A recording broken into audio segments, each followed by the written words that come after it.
It's 4:55, and we'll call the meeting to order. Get your thing there. Okay, all set. First on the docket is to approve the Selectmen's minutes from August 13th, 2015. Do I have a motion for that? So moved. Second. All right, I do have a couple of changes here. These were visitors. John Waters should be John Waters, W-A-T-T-E-R-S. Waters with 2 T's. Right, 2 T's instead of 1. And Steve Levine, is that how you pronounce that? Was not on the list, and it should have been, yes. He was there, I didn't have his last name. Oh, okay. I got it all Got it now? fixed. I got it all fixed. Thank you. All right, so other than those corrections, any other comments? Just The the motions. motions need to be reread. Need to be reread. They're the two to your... Oh, the trust fund ones, you want to do those now? Yeah. Okay, so I guess the other ones were the, rereading the amounts of the trust fund allocations. The first one, well, actually, I think you would want to read that one. Okay. So, The amount was different in that one. Motion to withdraw $1,996.01 from the Bridge Repair Expendable Trust Fund to pay Lucy Hardware invoice 242473 dated 6/15/15 and invoice 242573 dated 6/17/15, along with Mount Valley Fab invoice 43 dated 7/21/15 from the Bridge Repair Expendable Trust Fund. Second on that? Second. Any discussion? No. You guys already did the motion. Yeah. too. Yeah. So, all right, all in favor? Aye. So we'll sign that one up. Want me to read this one in the meantime? Please. Move to withdraw $1,447.48 from the Police Department Expendable Trust Fund 0051 to paytiger.com, confirmation order dated 8/11/15. Second. Oh, we don't have a second. Second. All those in favor? Aye. Aye. All right, so that clears up those minutes. Any other issues with those minutes? Set on that? No, that was it. Okay. All those in favor of accepting those minutes with those corrections? Aye. Aye. Aye. Okay. Next on the docket is the update on the action items.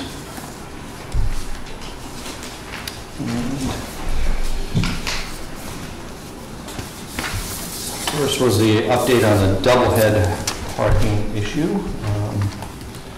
Talked with Forest Service folks again, and had a nice discussion about, what our alternatives are to kind of rectify this for this winter, coming up on us real fast. And we are going to put together a letter for the Beals to see if we can get permission to use the parts of the land that are right adjacent to the road, putting some gravel in, leveling it off, and plowing enough to make that accessible for winter parkers.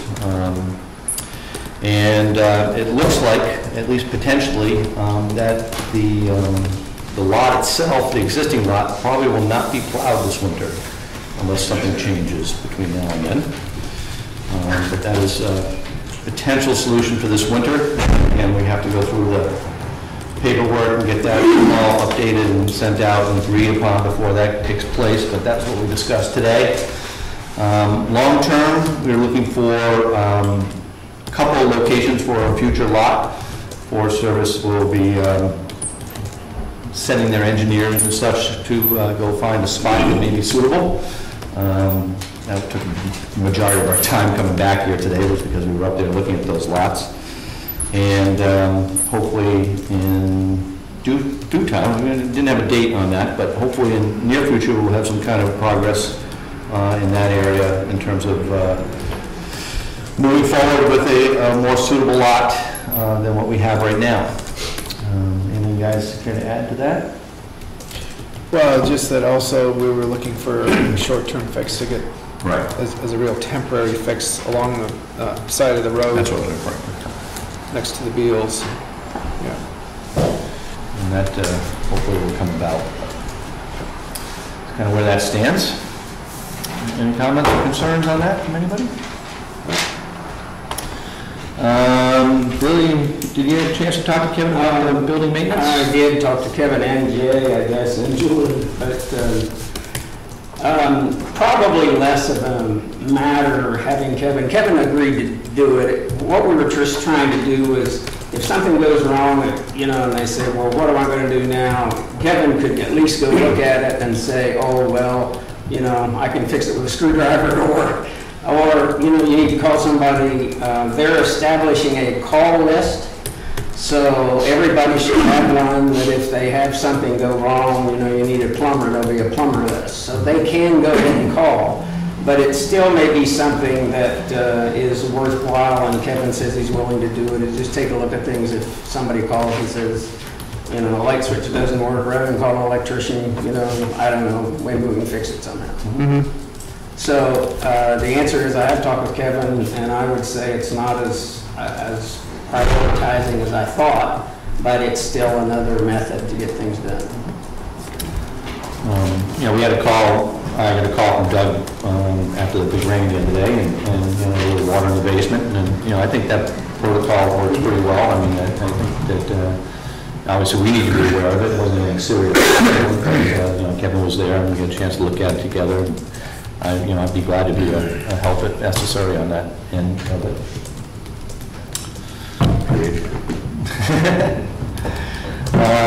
So I guess that's it for Bill and I. Bob, you had the graves and garage storage. I'm working with Jay on that. Yeah, on my action list, because we agreed that we should have a selectman go in there and walk around with the road agent and get a sense of what's in there and what the space is currently being used for, and what, if any, available space there might be for town-related organizations to store things that they'd like to have dry and in storage. I think a lot of this stemmed from some books that were proposed to store in there, and it's not an appropriate spot for books. I don't think that you could really count on them being safely stored in there, or any paper goods for that matter, for a period of time, because it's wide open in the far corner that's banked up against that river, and really open to the elements. Yeah. It's bayed off for the most part. There are numbered bays in there, and most of the numbered bays are filled with items. The school district has things in there. The chamber has things in there. The town garage has got some signs stored in there, and so you know, most of the bays are full with things. If organizations were interested in storing things in that building, I think that the process would probably serve the town well to have them come to the selectmen with their proposal, and then we could work with identifying space, what, if any, was in there. There are school buses stored in there on a regular basis over the summer. There currently isn't one at this point this summer for some reason. It may be down at the SAU office getting some work done on it. That's why it's not in there. But we've got our, you know, emergency preparedness trailers in there and things like that. So we start to really overfill that building. We're going to have issues getting at stuff that is stored in there. So if organizations around town are interested in storing something in there, I think the process that I would recommend was that they come to the selectmen and propose it, and then we can work with, as liaisons with town garage, see if there's a spot for it, which may entail clearing out a bay that's got stuff in it that really doesn't need to be stored in there. Jay, anything else to add on that? Julie, you had Prospect Farm update with a key sign-out sheet? Yep, I worked with Doug and we came up with the verbiage with the RSA numbers and what's on the key sign-out. Cool. Upcoming meeting, September 10th, Selectmen's meeting, 24th, October 8th, and October 27th. Future meetings, those real everything. At this point, yeah. Check that calendar. All right, moving on to police report. I was expecting, to give us, police escort back from government today. I was speeding. I was expecting lights. I was expecting lights the whole 9 yards. You should have waited. I'm not going to be here on I have a couple of second. I don't think that real was quick items. changed, but just so you know. Pretty busy couple of weeks in the past two. We had an untimely death in town, which is always not a good thing to have to cover. But it was covered well by our agency, the fire department, North Conway, and certainly a lot of people who were involved. We all work well with us, work well with each other. Just today, it was brought to my attention that there was some concern. I placed a traffic barrier down by the bridge Monday or Tuesday morning. And that's a result of 2 weeks of looking at that area early in the morning, the traffic, the number of cars going over the bridge, at what speed, what average speed, and what are they doing in terms of approach from either side. And what I found was approximately 1 in 3 cars crossing the yellow line from this side going over the bridge. And they're crossing the yellow line as far back as Dinsmore Road. So my approach to that was to put that cone out on the yellow line to give a visual reference to where they have to be in the approach to that bridge. And based on some of the concerns that I've heard, it's working. It's forcing people to stay on the side of the road. Now, I will assure everybody that it's temporary. Obviously, I don't have the authority to put something out there permanently, but just to see perhaps if we could train drivers, retrain drivers to stay on their side of the road and approach that bridge as they appropriately should. I know in the past we've had incidences where crashes have occurred and it shuts down the bridge, which affects the businesses here in town, and it's also a safety concern. So that's a temporary thing until, for at least another couple of days until I can get back there and hear from my guys and also view myself that the speed is reduced and the traffic habits have corrected themselves. And the last issue that I want to revisit, as we talked about the last minute, was the cost that what it would cost for the cop sync program coming to town. And I did call the representative, had a great conversation with him again. He's willing to come down again. I don't think it's necessary. It's pretty clear to me. The actual cost of it comes down to $1,200 to the town, which is applied and covered through an in-kind grant. And thereafter, it's $120 per terminal that we want to install software on. And per terminal is defined by what computers we want these to be put onto. It doesn't reflect putting the app on your phone or anything like that. So just minimally looking at the terminals that I would recommend to be installed on, mine obviously, the 2 administrators and Jay's computer up at the town garage or at the fire department, whichever he chooses. And that's $480.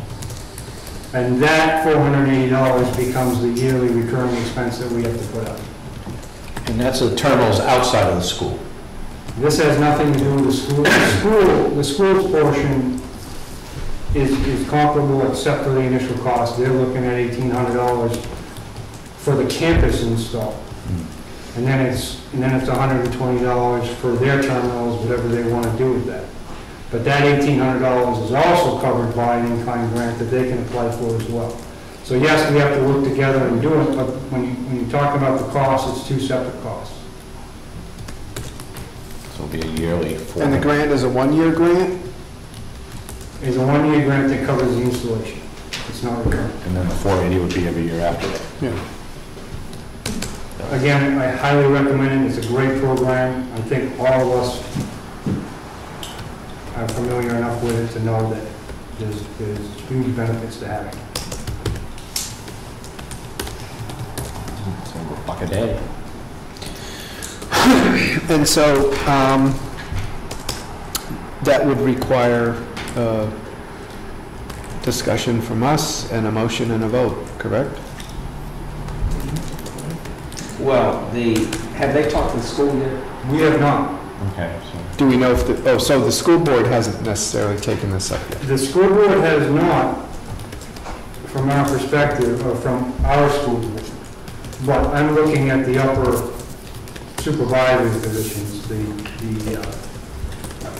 superintendent and his office, who is meeting, has yet to meet, but will meet with the Bartlett school system, of which I will be invited to, and he's really the one who needs to make that decision.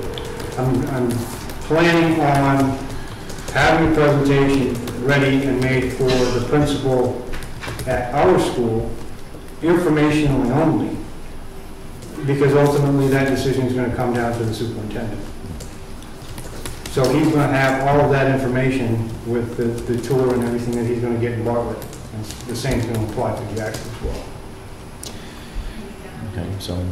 So there's not it doesn't really have a usefulness if the school board's not also on board. Is that Right. correct? So That's right. a motion that would come from us would be contingent on the school board also approving a cop sync program in the school. Exactly. Okay.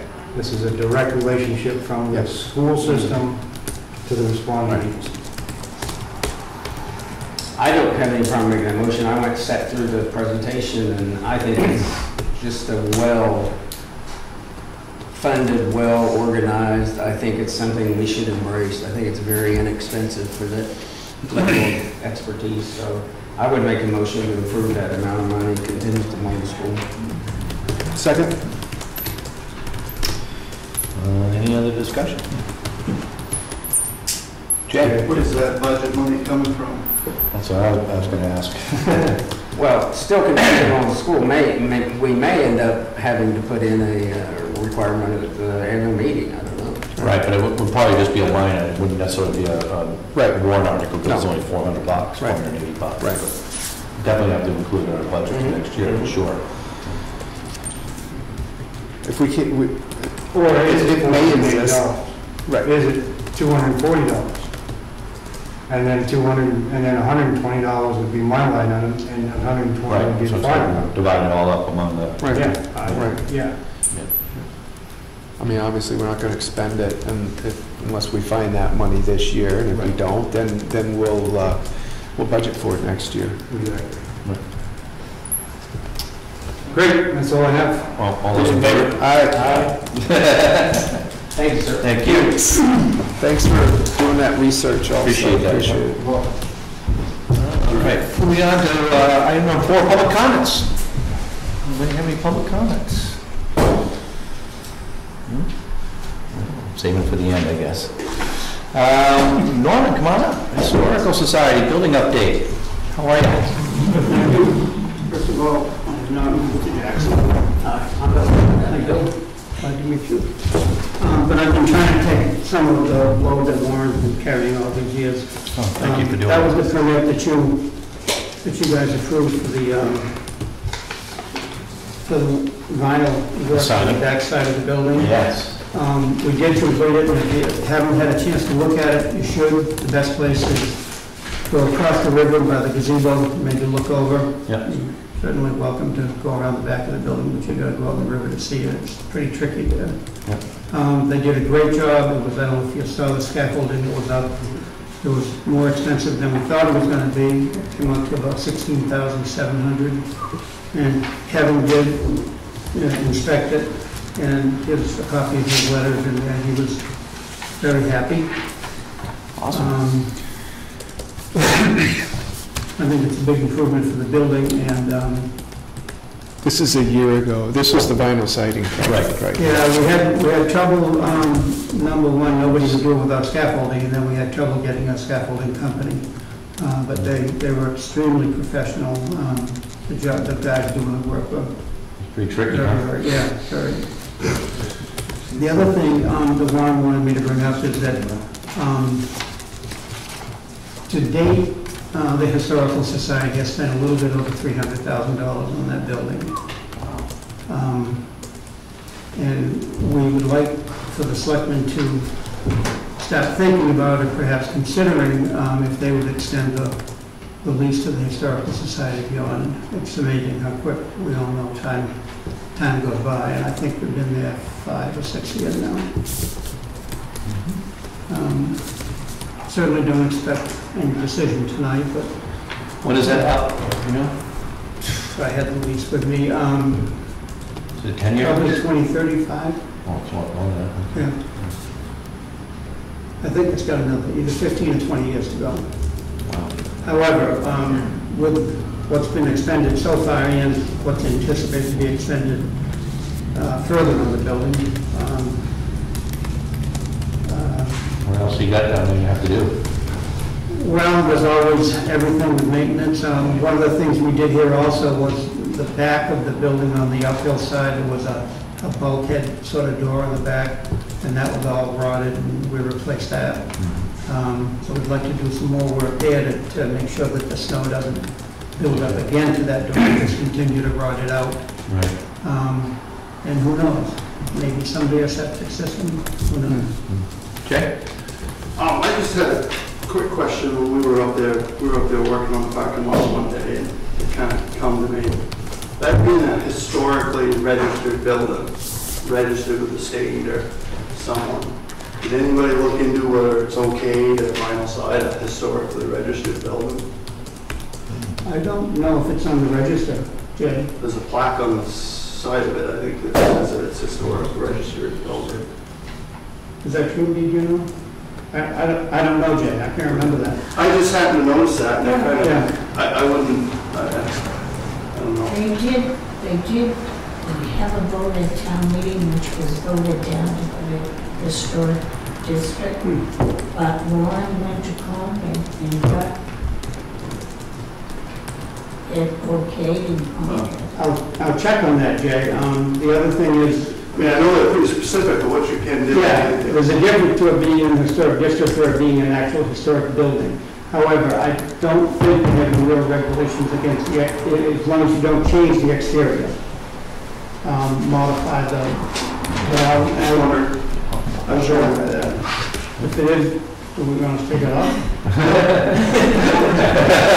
mean, I know, after Hurricane Irene, what we could do with this, there was a historic stone walls and stuff there, and they were pretty specific with what we could and couldn't do. Yeah. Because it was registered. Yeah, good question. I'll find out for you. Thank you.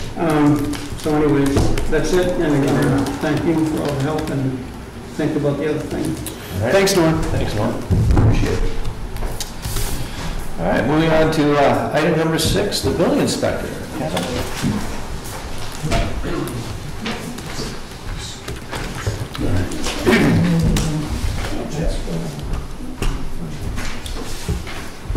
I could just say that the historical building, they're putting the vinyl on there, I think that definitely protects the building and it protects the shell.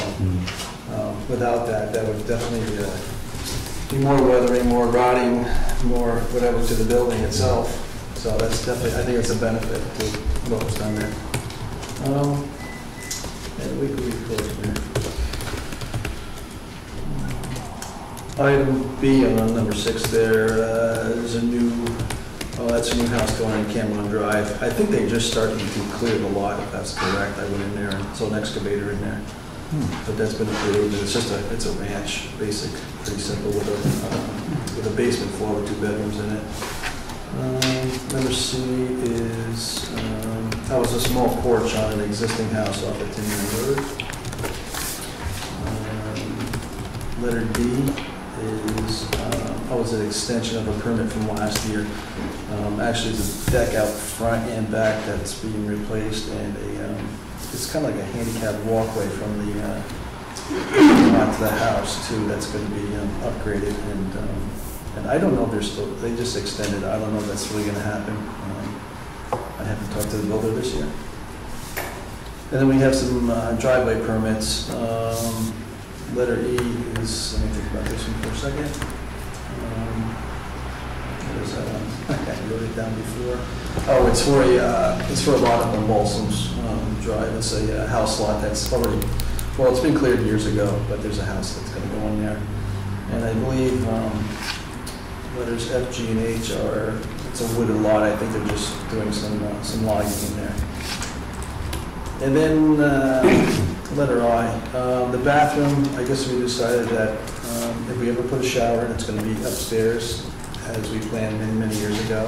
I don't know if we're ever going to do it. The bathroom's just, it's going to be basically the same layout as the existing, with a sink and washing machine cover.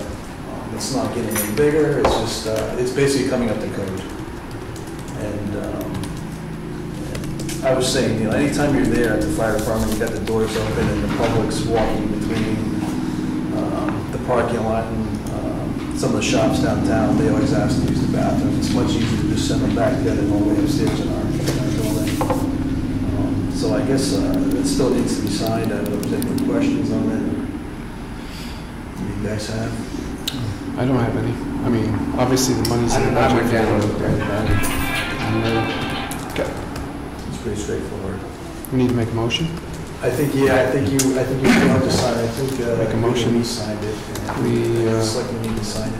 approve the building permit for the fire department bathroom. Second? Any discussion? So you're putting just the flush and the sink and the washer? Yeah, it's basically, we have a washing machine back there, and there's a sink behind one of the fire trucks. That's getting moved out back to give us more room behind the fire truck, and it's all going to be all Properly nice, plumbed. properly plumbed, there you go, properly plumbed and stuff like that, yes. Much better for us. Any other questions? No. All right, all those in favor? Aye. And let me see, 6J. Last week we had voting on the new building permit with an increase in the fees to bring more revenue into my salary. This is to bring it more in line with reality, basically. I don't know if you guys had a chance to look at that. Yeah. I like it myself. Good. Julie worked a lot on it to consolidate a whole lot of stuff, and it's just a much better presentation. I think so, it looks very clean. And the actual new fee schedule, it's still a 0.5% of the overall project. Right. Small project is really nothing. As you get into the more expensive projects, I mean, even the typical $350,000 home, that there's many in this town that go in. It's I don't know the figure here, but it would be probably be in like the $1,800 range or something like that. Just below that's for $400,000. So. And just a summary sheet here of what we're into right now. Building permit income for this year is $5,400 roughly, and your fees have been almost $13,000. Right. So we're in the hole about $7,500. Last year we were in the hole $11,500 roughly, and the 2 years before that we were way ahead. Right. So obviously the new system has to be adjusted to accommodate the increased costs here. Pretty necessary, I think. Well, it seemed like the figures were pretty much in line with what is a standard fee in a lot of other towns. It's not like we're going to be charging above average for anything like that. Yeah, if you look at with the International Code Council, which they kind of really try to show what the fee should be. And if you use their figures, like I said, their actual building costs that they show is not realistic for this area at all. That's number one. Just because of excavation, drilling for wells, septic systems and all that, and then just cost of materials. But they justify it by a very high rate. If you look at their suggested rate, it's 0.77%. You're almost coming up on 1%. So, and that's what they suggest for it, you know, looking at their suggestions. And like I said, it's not affecting small jobs and even getting to the medium-sized shop. And you know, some people might think a big house, you charge a lot of money. But, I mean, the way I look at it, it's the same thing as if you're buying a car. You know, you buy a Yugo and you pay a very small amount. You buy a, you know, Cadillac.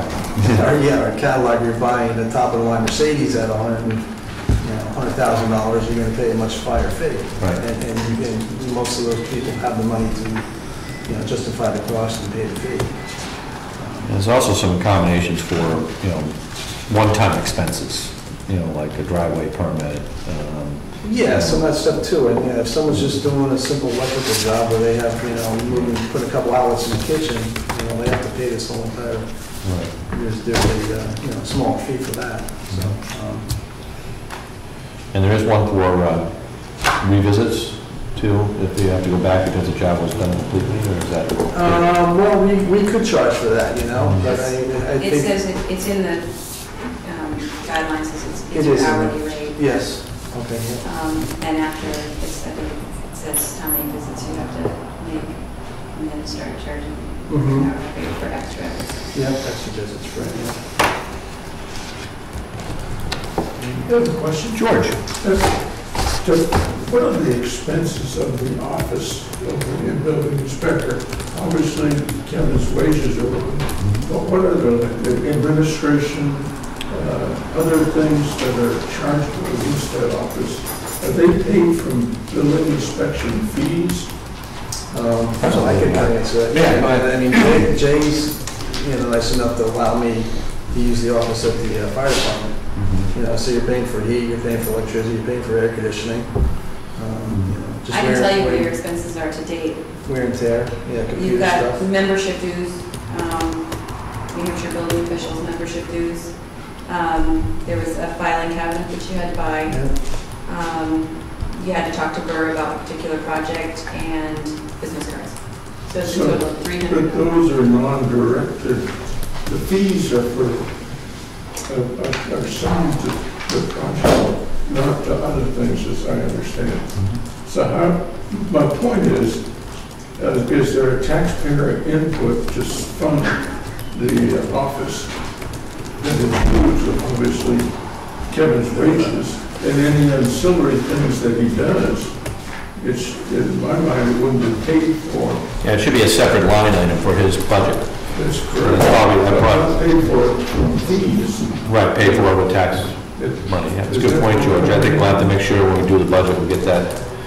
Well, right now, we have it broken up. We have it under building inspection expenses. We have building inspector wages, building inspector FICA and Medicare, and building inspector expenses, and That's it. that's it. But that's what, the expenses part should be paid by taxpayers' dollars, not by his fees, is what George is saying, if I take it. Well, right correctly. now, all of the expense part is all paid by taxpayers. And that's what I was saying, we need to separate that out, I think, probably, because it needs to be, and I agree with George, it's not part of the building permit process, it's part of the supplemental side, you know, expenses that occurred, you know, in doing his job. Like if,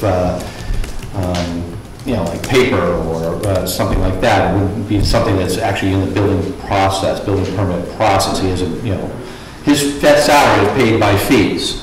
Anything that he has to buy to make his job work, it should be taxpayer money, it shouldn't be part of the fee structure, is what George is saying, if I understand it correctly. But when you say his salary is paid by fees, does his It salary... should be balanced. But does his job description address other than just a specific building permit, i.e. consultations or interaction with other agencies? Would they be paid for by fees? Well, I think that's, something like that would be part of the process of the building process. I was thinking something outside of that, like maybe his training, for example. That shouldn't necessarily be paid for by building permit fees, because that's getting him up to speed to do his job. It's outside the scope of his job. Does that make Well, what I'm sense? saying is random consultation that is not directed to a specific property. Or is not a. I don't think you break that down, do you? You don't break that down talking to Burr or... No, I don't.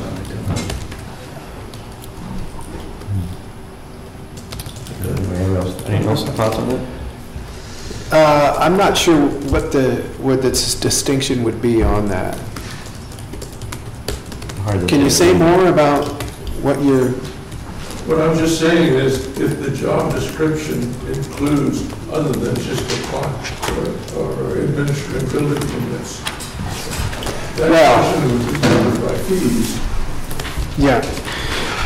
His duties are that he performs on-site inspections, issues That's building right, permits, fees, that's inspects specific permit. test pits, coordinates appropriate inspection activities with fire department, investigates complaints, issues violation notices and stop work orders, maintains daily and monthly logs, studies new materials and construction methods, reviews all commercial and residential building, electrical, plumbing, mechanical, and HVAC construction, maintains current knowledge of town ordinances, strictly adheres to the town zoning ordinance, provides technical and administrative support to the planning board and zoning board, meets with owners, tenants, contractors, developers to review and explain code requirements. Those are all parts of his essential duties. Performs information, provides information to persons who request it, assists the general public in understanding procedures, attends hearings on planning and zoning issues, consults with town attorney, and performs other related duties as required. What I'm saying is, I think it's misleading to say that the building inspector position is a wash when it comes to the budget, because the amount that's required to support the position, not just Kevin's salary and his basic functions. There has to be some taxpayer money to go into support and pay for the position. Jay? I asked a similar question to some of the past selectmen, and they kind of said the same thing that George just said, that, you know, the taxpayers voted in that position to, you know, do building inspections, residential building inspections. The idea was, you know, the town's paying for it and the fee supplements that. So I think there is some expectation that taxpayer dollars are going to pay for building inspection. That was the answer that I got by asking a past selectman that was in on the building, the big building inspector. I would think there'd be some things outside of the building inspection process, like, you know, like I said, supplies, for example. Yep. I mean, that would be something I would think that we as taxpayers would pay for, but that would not be part of his salary, that would be part of his job, per se. That makes him operate his job efficiently is by having those supplies. If he didn't have them, he couldn't do what he does. So that may be, a portion of that should be a budget item for, you know, a line item for him. But I agree, the total collection of the building permit fees probably 100% should be going towards. Because I remember when we had the discussion about a building inspector and paying the money, I think a lot of people were under the expectation that the fee was going to cover it all, and It covers, yeah, it should cover most of it, but it shouldn't cover all of it, you know. And how much, what amount, delineate that would be kind of, you know, something we have to do in the office, you know. But, yeah, there are some expenses that wouldn't be part of that, I would think. well, and that wasn't what the warrant article said either, so it's not like we should feel beholden to that because that was somebody's goal. So is your point that we shouldn't necessarily be looking at aligning our building inspection fees with what we see out there Exactly. to feel pressure to cover the salary? Is that your point? No, I'm saying to cover the position, the salary is one part of the expense. There are other expenses in that to support that position. I go back to the job description where you talk about consultation and working with others. But, you know, I have no problem with Kevin gets paid. That isn't the point at all. No, but that's part of his job description, just like That's true. instructing. Who pays who pays for going to the planning board to educate, which I think was a good move? But who pays for that? Does that come out? Well, the town does. That's part of his job. That's part of what he's paid to do in his 16 hours a Pay for week. that by fees, is my point. We're not required to have fees come in to match his salary.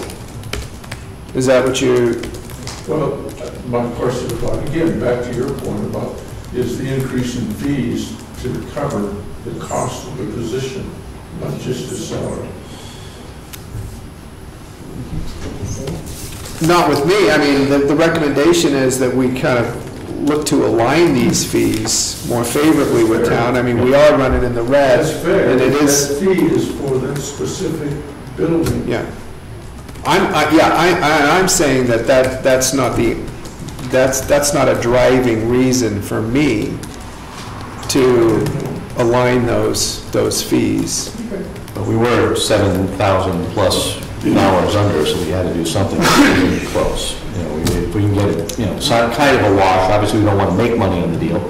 That's not what it's designed to do. Then my last question is fees, when you assess a fee, if there's money left over for that specific building application at completion, what happens if there's money left over? I mean, for an individual job, is that what you're saying? Well, that's what, you know, I think the more money you get from a job covers the other things that I do that I don't get paid for. Like See, that's my point. Just today, I mean, for example, I got probably 3 or 4 calls just, you know, I went from Wildcat Townhouses. I had spent a good half an hour on the phone with a person. I had another person asking about a piece of land in town. You know, just what could be done, and just give him some guidance quickly, because I think he's going to purchase it. And that's all good Yeah, stuff. right, and that's stuff that I do that's not directly in the inspections and. No fees collected. Right, and all that stuff, right, yeah. And I had to look at a couple intended cuts, some issues that came from that, erosion, the letter that was sent to the town office. That's my point. Yeah. Same thing, yeah, there's a lot of little things that we don't get fees for.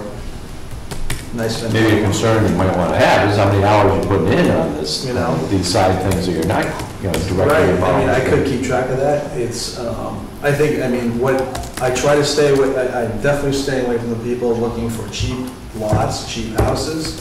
What can I do? Because they're just making me do stuff. Right. That's what I'm done with that, you know? Just be really serious, come here on a Thursday, we'll do all your paperwork and we'll go over it. Be really serious about it, and that usually stops. I think it stops 100% of it. But I think this stuff that, you know, we have to deal with, just like I said, the calls today, I think everything there was pretty legit, you know, that outside work that's not covered by permit fees. Well, last year, the money looked so good, it was because of Wentworth, I believe. Yeah, that's Such that, a huge building permit. Yeah, The building permit big. $2.8 million. That's why it didn't look as bad last year as it did this year. And the year before that too, because we took in that $5,000 payment in December of that Most year. of the, We most of started the following year by Goody. I mean, it was, Yeah, and that was the same year Goody was mentoring. There was a couple more houses coming in than I know of. We just haven't seen them. Good sized houses, I mean. Yeah.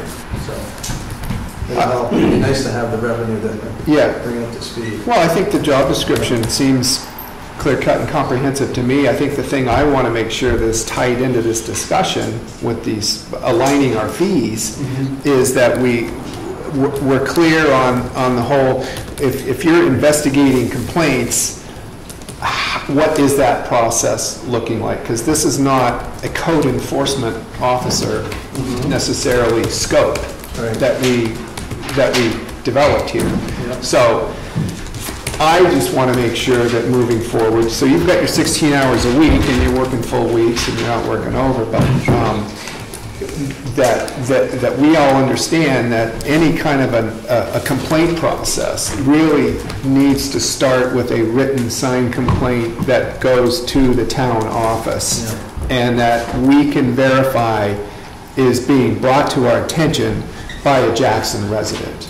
or somebody living in town. Yeah. Because we've gotten into situations with emails we can't verify that have initiated action and unsubstantiated reports, and, you know, you use your cell phone a lot. Right. So somebody calls you on your cell phone, and that turns into something that's actionable on the clock, and we have no idea who this person was, or any, and we don't have any documentation. And I think anything that drives a formal investigation should start with documentation in that town office, signed off by whoever it is. And so you're not driving around looking for things, but if you drive around and you notice something, then that needs to be something that's documented and signed off and on file in the town office as well, in my mind, so that we're all clear what is driving these actions.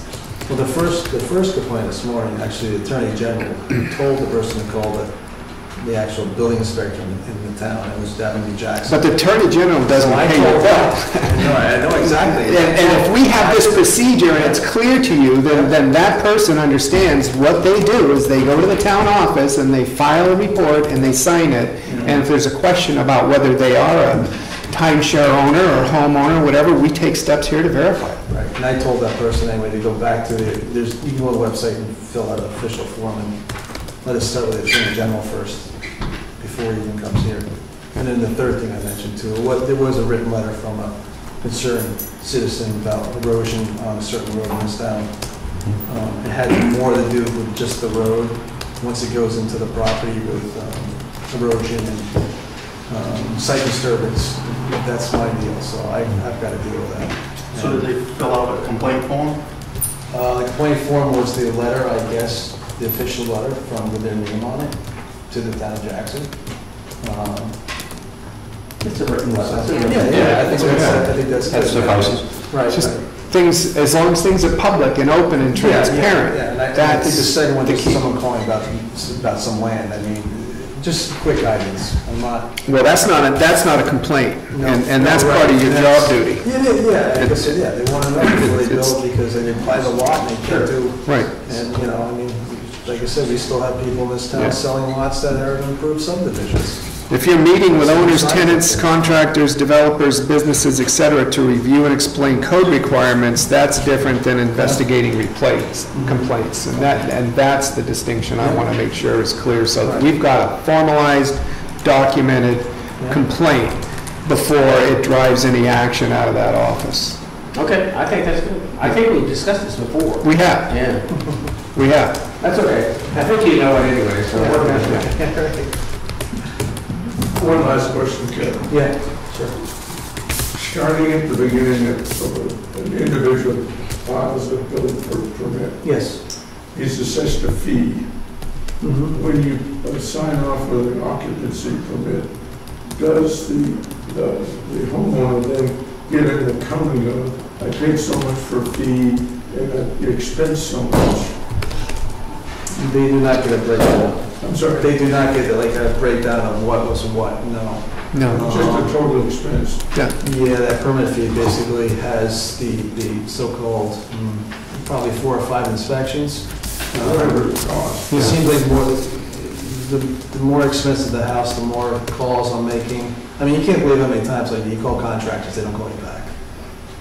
You know, or they just don't call you for inspections. But is there a final accounting No. fee that the individual pays? It's just that, yeah, the one permit fee that they pull the permit on, and then that's it, and they're supposed to call me on all these inspections, and it seems, you know, I can't believe, like I said, contractors who don't call me, that don't follow through. Anything else? I have nothing. Thank you, Ken. Okay. Thanks, Kevin. How are we going to proceed with this? Are we going to say that we approve of these new building inspection stuff? I think it requires a motion and a second. I think it needs the motion just to clarify it for Kevin and the town, that's what we're doing. Yeah. So I would make the motion that we approve the building inspector, whatever it is, fees and guidelines that we, in order to, so Kevin can proceed with his work. Second. discussion? All those in favor? I Thank you. mean, it's a lot of good work done on that. That looks much better. Thank you, Julie. Bill, Kevin, Julie, everybody. I think he can thank Kevin and Julie. Well, I know there was a lot of time spent on it, that was obvious. All right, moving on to new business. Update on the welfare guidelines. Here, we got this lovely little packet. Yeah. That's something else. You're doing Well, yeah, I'd love to have all this credit. But Julie does all the work, seriously. We talk about it and what we do and that kind of stuff, but Julie puts the work into it. It follows the guideline. This is nothing brand new. All we're trying to do is, one of the concerns I had was that I said, if somebody calls me at 2 o'clock in the morning, so I want to be able to kind of grab something and says, this is what I need to do to get this done. So this would be our guidelines. It's nothing that would be unusual for you at all. We copied state and others. It's all kind of what goes into it. It's just our package that we never had before. Mm-hmm. Right. And Julie and the chief has made arrangements that we can give vouchers, not cash, to things, get people a place to stay, either for food. And so there are all kinds of things that Julie has arranged and the chief, and it looks like we're on the way now to have a system. We still, Julie still needs training, and so do I guess, so when these things come up, I think we'll attend those just to make sure we're keeping things straight. But we had a person that inquired, I think I told you that a month or so ago, and I think they've kind of disappeared in another location at this point. It's been resolved. Yeah. But I don't know if we need any motion to say adopt the guidelines. They're law anyway. It's not anything we're doing. I think we did have another set of guidelines, so this is an updated, so I think a motion I think we should have a motion for an update. to start using the new forms that we have. Not a big deal. Okay. Yeah, this is great. It lays everything out so much. Yeah. Well, I'll make a motion that we adopt the new set of guidelines put together for Town of Jackson for welfare requests. Second. Any discussion? Nope. All those in favor? Aye. Thank you, man. And that's very good. Thank you. Thanks, Julie. Thanks, Bill. Item B, FYI, Conway Household Hazardous Waste Collection Day is upon us on September 12th. Strict 10-gallon limit per household. And I will be at that. I guess that's my gig. So get your hazardous waste together. And that's posted on the website and started on the emails. It's on the website, and I haven't seen it on the emails yet. Is this again down at the other transfer station that's not here, is that correct? The Conway one. Yeah. What's it, what are their hours, 8 to 4? 8 to 3. 8 to 7 to 3. 3. Yeah, thank you for asking. It's 8 to 11:30 Is when they take is that. when they take that stuff. Okay. No, it's a short window. Very short window, and they do a very efficient job of handling all the traffic. They do? That's good. Yeah, they do. Conway handling traffic good. I've never heard in the same sentence. Only here. Only here, right. Item C, support Carroll County Sheriff Homeland Security Grant. Signatures required. So it says, to whom it may concern, we, the Board of Selectmen of Jackson, Hampshire, wholeheartedly support the Carroll County Sheriff's Department application for a Homeland Security Grant for the purpose of upgrading their dispatch communications. The town of Jackson relies immensely on the Carroll County Sheriff Department as our primary dispatch. These grant funds would advance their technology by providing several communities, including the town of Jackson, with efficient and effective emergency telecommunications center. We, the town of Jackson, are the northernmost town of Carroll County and perhaps suffer more from poor or non-existent radio communications than most other towns in the county, so it is with total conviction that we write to emphatically endorse the need for a communication grant and ask that this be given to the Carroll County Sheriff's Department. The motion signed said proclamation. Motion we support, that we sign the letter of support for the Carroll County Sheriff's Department Homeland Security Grant. Second. Any discussion? All those in favor? Aye. Thank you, Julie. Doug? Yeah. Awesome.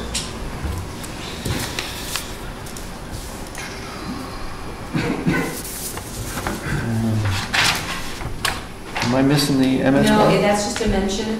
Jason's gonna have everything ready for me to prepare the MS1 on Tuesday, which is actually the due date, so I'd like to have you guys sign that hopefully on Tuesday. The MS1? Yeah, Tuesday. Wednesday at least. So you'll be in touch? Yep. When that's ready. Okay, next, Eastern Slope Regional Airport, Jackson representative. I hereby request that I be considered, this is not from me, this is from Joe, how do you pronounce that last name? Wozniak. Okay, for you. Just talking to Martha. She'll read this spelling. Kwisnik. I hereby request to be considered for the Jackson Board, by the Jackson Board of Selectmen as a replacement for Mike Sachs as the Jackson representative on the Eastern Slope Regional Airport Board. I have been a resident for last 7 years. I currently own and base an aircraft at the airport. I would happily provide any additional information that would be useful by the Selectmen considering this request.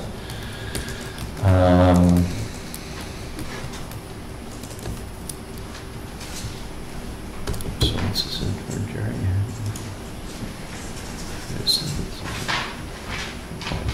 Okay, so we don't approve or appoint, we just mention it, right? So, Peter? No, I was going to throw my name in there. Oh, I thought you had a hand up. Okay. No, I'm just listening. All right. So we don't have to approve or appoint. authority. Just read it in the minutes there on that one. Saying that that's the new representative. Yep, so. No, thank you. So Joe, thank you very much for doing that. Item F. Okay, we have vacancies for the trustees of the trust funds. The first thing you'll see is the resignation from Joan. Yep. Joan Davies resigned. Julie, please forward this to the Selectmen, and if you need to cut and paste. Sadly, as of Friday, August 20th, I will no longer be a resident of Jackson and must tender my resignation from the trustee of the trust funds. It has been a true privilege to serve the Jackson community. I understand that Linda Terry has inquired about the position. She would be an excellent addition to the board because of her background as an investment attorney. Thank you all. Margaret Joan Davis. Thank you very much for that, and I appreciate your service to the town on that, and sad to see you leave town. We have two people who applied for that position, and I guess in the past we haven't had an alternate for that for quite a few years.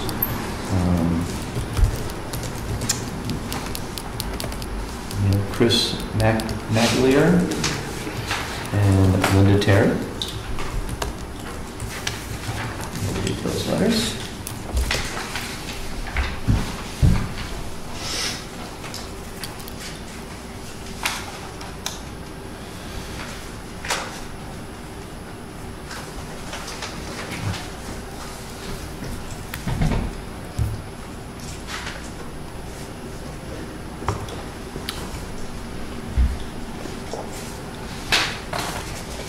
Okay. And like I said, we do have an opportunity to have an alternate this time for trustees, which we've never had before, at least not in recent years, in my recollection. Which isn't very good.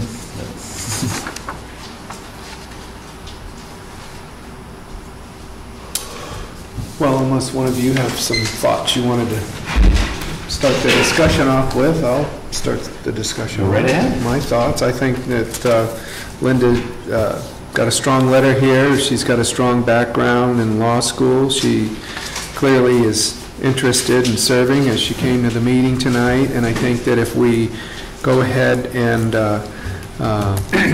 if you're interested in entertaining a motion to appoint Linda Terry to the trustee of the trust funds position, and then appoint Chris McAleer as an alternate, I would certainly make that motion. Second? Any discussion? No.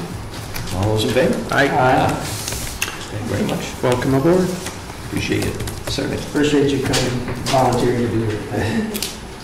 I think it might also behoove us if we got a letter of appreciation out to Joan for her years of service. Wait till the end of the meeting. Oh, there we go. Okay. All right. Thanks, huh? Item G, transfer station, the NRRA SWAT recommendations and suggestions. I have not read this yet, so I haven't had time to look at this, so. Well, I think it might be good then if we commit to spending some time on those recommendations between now and the next meeting, maybe make that an agenda. Yeah, okay. I don't know, you want to pass on some thoughts right now? What are your thoughts on that? Well, Except some, none, or all of them, obviously. Well, yeah, I talked with Bob when we were up there going through this, but is that tablet anywhere around here? That tablet? Tablet? No, he's. Okay, well, okay. We'll get it next meeting. The problem that John even complains about, and I mean, I observe it because I go to the dump, is the transfer station, is that people come up and then they have to stop, and then they typically back up to drop off the trash and then compact it. And then while that's going on, everybody else comes over and parks in the middle of the road, and, you know, to do their thing, and so consequently they either carry their trash, whatever, so there's this big congestion. And the other thing is, there isn't a lot of money, you know, like to rebuild this site and start over again. Right. So anyway, this is just my thoughts how to get through John's thing, is you set up your, and he has one way, he's done pretty good at that, that is doing better. But you set up 2 lanes out of fiber rope, you know, that you pick up and lay down, nothing permanent.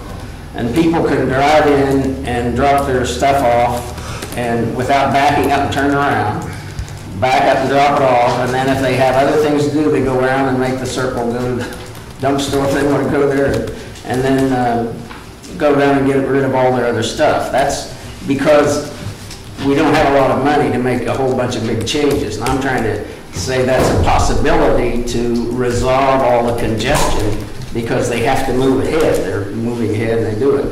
For the cost of trying it out, probably not very much because you're not putting a lot of money in infrastructure. That's my thought, rather than, I mean, we've been discussing it, but I mean, the solutions still are expensive, you know, and I don't know how we're going to do that. I mean, I have various suggestions on what we'll do, plan A, B, C, and D, and, you know, D is, I forget now, $270,000, and plan A is, I don't know, I forget where plan A ended up to be, $28,000 or something like that. And so there's just nobody jumping for joy to spend $28,000 to do some minor changes up there. So my 2 cents worth of observation is try to solve it for a lot less money and just get this traffic problem solved and see where it goes. Mm-hmm. At minimal cost. That's my 2 cents. Okay.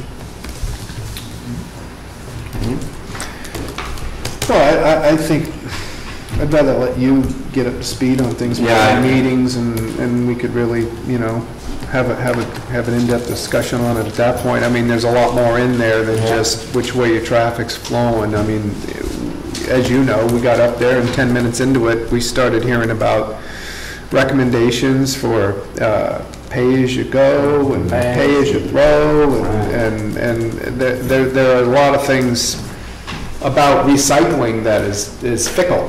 And what makes you money one year is gonna cost you money the next. And so how can we make some changes up there? And do we really want to truly recycle? And if so, are we willing to pay the real cost so that we are recycling? And if it's not gonna be incentivized, then do we really have the right to have expectations that it's happening? I don't know.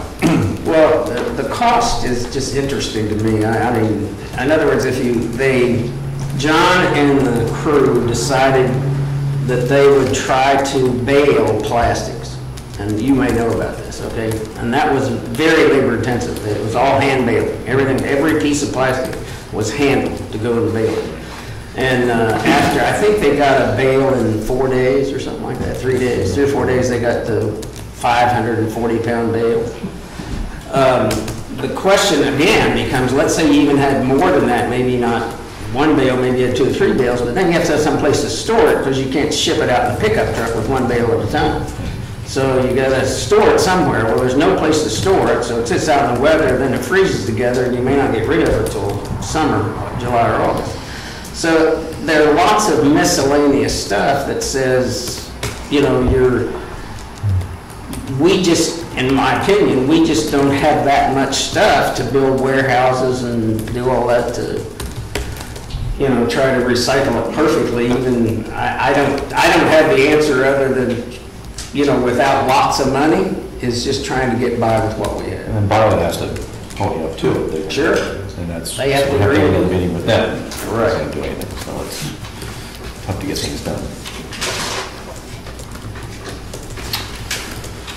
So, Well, I agree with Bob. You need to go read it and look at all that stuff, and then we can go back on it.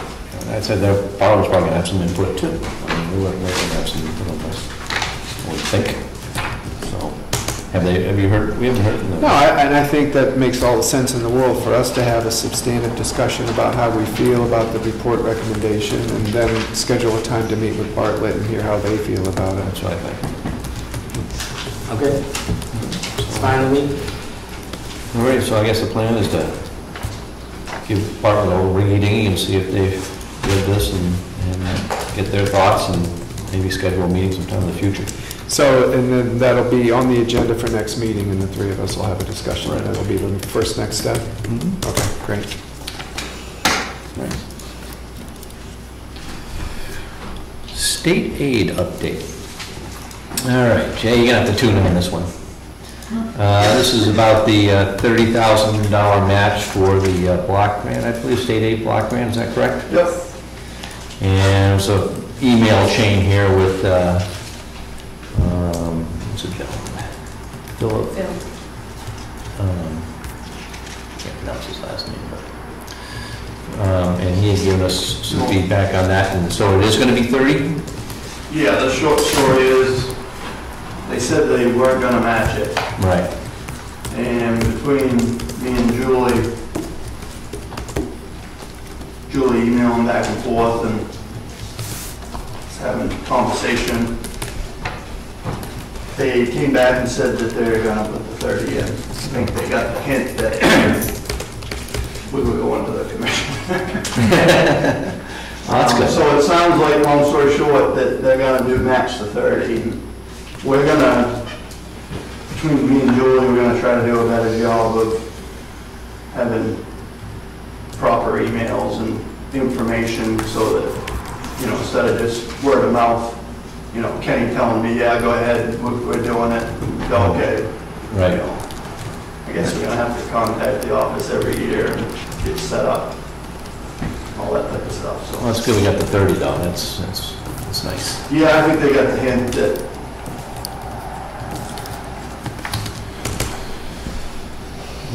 Well, thank you very much. I'm surprised they do any of it, to be honest with you. I'm surprised they haven't pulled the plug on it. All right. Anything else on that? Nope, done deal? Nope. Item I, High Pastures Agreement Letter. All right, and it says, Dear Mr. Bashara, thank you for your letter dated July 24, 2015. We do not take a position on your representations regarding the trust's legal responsibility. We do not take a position on your representations regarding responsible High Pastures Home Owners Association, High Pastures Home Owners Association. However, we appreciate the trust's willingness to complete items 1, 2, 3 on page 1 of your letter to the satisfaction of the Board of Selectmen or their designee. And we anticipate that the town's road agent, Jay Henry, and the town's fire inspector, Robert Goodrow, would be inspecting the work. And this was for finishing the fire hydrant That was one of the items. It's the water main to the fire hydrant. Water main to the fire hydrant and the hammerhead at the end of the road. What was the third one? John, you know what the third one was? Grading the road. Grading the road, that's right, keeping the road maintained. And we're not required at this time to pave it. That was our decision. Yeah. Any comments, Bob? Yeah, it's the planning board's position there, the width of the road had to be widened a little bit from Dundee Bridge up. That was in black and white, the planning board. I don't recall that. That's not an issue that we Addressed with that part. Yeah, Kevin's got a copy.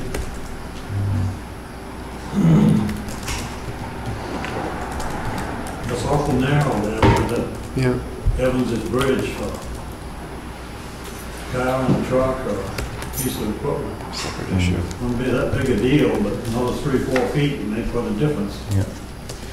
That wasn't on our, Isn't that right away width there pretty narrow? it is. I mean, how do you widen the road without taking property? Yeah, that's the thing, you'd have to take some property away with that. I mean, the telephone poles should be right on the edge of the right of way, and that telephone pole's 1.5 foot off the edge of the pavement, and then there's a bank on the other side of the road, where Bob's talking about, so. Right, I know what you mean. I don't know how you widen the road without taking property. Well, getting back to the letter and the things we were dealing with, I think that we've been working on this over a period of time and got a real solid understanding of the upgrades that are going to be in place to do that. And I think it's a culmination of a lot of hard work, especially from you, John, and I think everybody's done some due diligence here. And as far as the issues that we were out there looking to address, I think they're clearly understood and support the letter. Not that it's everything. There may be other things to take a look at down the road. I don't know, but this is done to my satisfaction. I support it. I support. I'll make a motion. We go ahead then and sign the letter to John outlining our position. I second that motion. Any discussion? Hearing none, all those in favor? All right? Aye. Aye.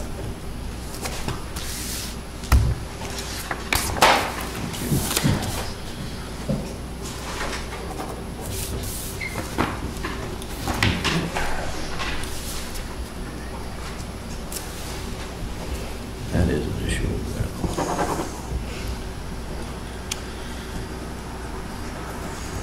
All right, we have a couple items quickly that were added last minute. One was a thank you letter to Joe and Bill. Board of Selectmen would like to extend its sincere gratitude for many years of service that you both have contributed to the town of Jackson. The town of Jackson is extremely fortunate in its community where residents are willing to serve as a volunteer basis. We truly appreciate your dedication and commitment to the town and will miss your presence here. We wish you both the best of luck in the future endeavors. I don't think we need a motion to sign that. Get it out before their P.O. box changes. They're on their way at, I know. 28th or something, they said? Thank you very much, though. And the last item we have is the Shapley painting.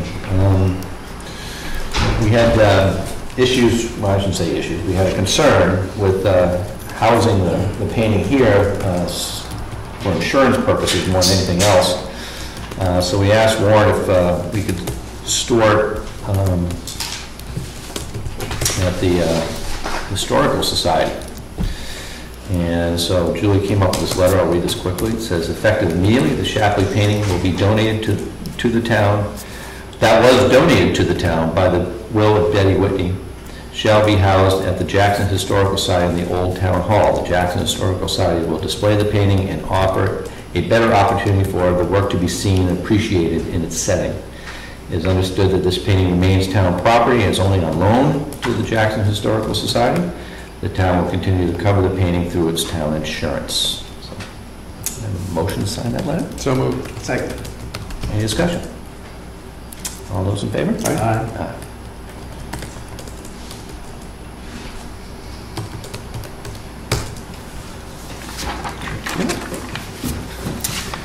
Any old business we have? I don't think we do. Anybody else have any old business? We have public comments coming, but... No? Okay, public comments, Pete? I just want to put it out on September 21st at 5 o'clock, the school board is meeting, and it's to be discussing the Thank you. preschool Preschool? that's going to be at the Whitney Center. Thank you. Any other public comments? Officer Jay. Chief. Chief. Can I do that? I just want to take a minute to both appreciate and thank Julie and Julie and everybody else who was involved, Kevin. The work they did in the hallway and updating it, Yes. it looked really good. Awesome. Thank you. And I love the kids' artwork out there. I think that looks fabulous out there. It's organized well, it looks professional. When I walk into the town hall, there's just no comparison. I think that we're becoming a model for them, so it's good. Should get another letter. Can you draft a letter? Thank you. Thank you, myself. Anything else? All right, I will take a motion to adjourn. So moved. Second. All in favor? Hey, Kevin, Thank you all for coming. left because they don't need it anymore?